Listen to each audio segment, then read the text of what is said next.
Hello दोस्तों, राधे राधे। आज मैं आप लोगों के लिए एक अनाथ बालक की कहानी लेकर आई हूँ। तो आइए सुनाती हूँ। एक गरीब बालक था जो कि अनाथ था। एक दिन वो बालक संत के आश्रम में आया और बोला कि बाबा, आप सबका ध्यान रखते हैं, मेरा इस दुनिया में कोई नहीं है, तो क्या मैं आपके यहाँ आश्रम में रह सकता हूँ? बालक की बात सुनकर संत बोले, बेटा तेरा नाम क्या है? उस बालक ने कहा, मेरा कोई नाम नहीं है। तब संत ने उस बालक का नाम रामदास रखा और बोले कि अब तुम यहीं आश्रम में रहना। रामदास वहीं रहने लगा और आश्रम के सारे काम भी करने लगा। संत की आयु 80 वर्ष की हो चुकी थी। एक दिन वो अपने शिष्यों से बोले कि मुझे तीर्थ यात्रा पर जाना है, तुम में से कौन कौन मेरे साथ चलेगा और कौन कौन आश्रम में रुकेगा? संत की बात सुनकर सारे शिष्य बोले कि हम आपके साथ चलेंगे, क्योंकि उनको पता था कि आश्रम में रुकेंगे तो सारा काम करना पड़ेगा। इसलिए सभी बोले कि हम आपके साथ तीर्थ यात्रा पर चलेंगे। अब संत सोच में पड़ गए कि किसे साथ ले जाएं और किसे नहीं, क्योंकि आश्रम पर किसी का रुकना भी जरूरी था।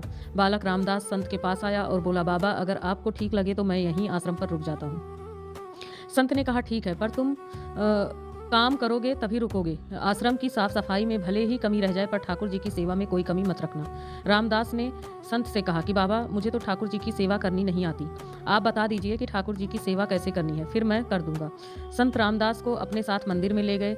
वहां उस मंदिर में श्री राम दरबार की झांकी थी। श्री राम जी, सीता जी, लक्ष्मण जी और हनुमान जी थे। संत ने बालक रामदास को ठाकुर जी की सेवा कैसे करनी है सब कुछ सिखाया। रामदास ने गुरु जी से कहा कि बाबा, मेरा इनसे रिश्ता क्या होगा, ये भी बता दो। अगर कोई रिश्ता पता चल जाए तो सेवा करने में आसानी होगी। उन संत ने बालक रामदास से कहा कि तू कहता था कि मेरा कोई नहीं है, तो आज से ये राम जी और माता सीता जी तेरे माता पिता हैं। रामदास ने साथ में खड़े लक्ष्मण जी को देखकर कहा, अच्छा बाबा, और ये पास में खड़े कौन है? संत ने कहा, ये तेरे चाचा जी हैं, और हनुमान जी के लिए कहा कि ये तेरे बड़े भैया हैं। रामदास सब समझ गया और फिर उनकी सेवा करने लगा। संत शिष्यों के साथ यात्रा पर चले गए। आज सेवा का पहला दिन था। रामदास ने सुबह उठकर स्नान किया और भिक्षा मांग कर लाया और फिर भोजन तैयार किया। फिर भगवान को भोग लगाने के लिए मंदिर आया।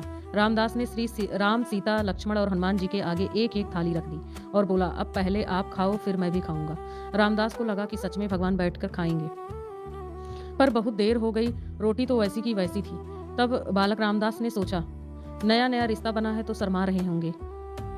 रामदास ने पर्दा लगा दिया। बाद में खोलकर देखा, तब भी खाना वैसे का वैसा पड़ा था।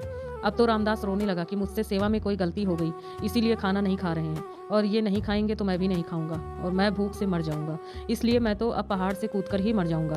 रामदास मरने के लिए निकल जाता है। तब भगवान राम हनुमान जी को कहते हैं, हनुमान जाओ, उस बालक को लेकर आओ और बालक से कहो कि हम खाना खाने के लिए तैयार हैं।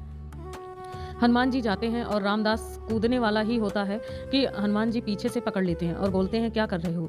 रामदास कहता है, आप कौन? हनुमान जी कहते हैं, मैं तेरा भैया हूँ। इतनी जल्दी भूल गए? रामदास कहता है, अब आए हो, इतनी देर से वहाँ बोल रहा था कि खाना खा लो, तब आए नहीं, अब क्यों आ गए?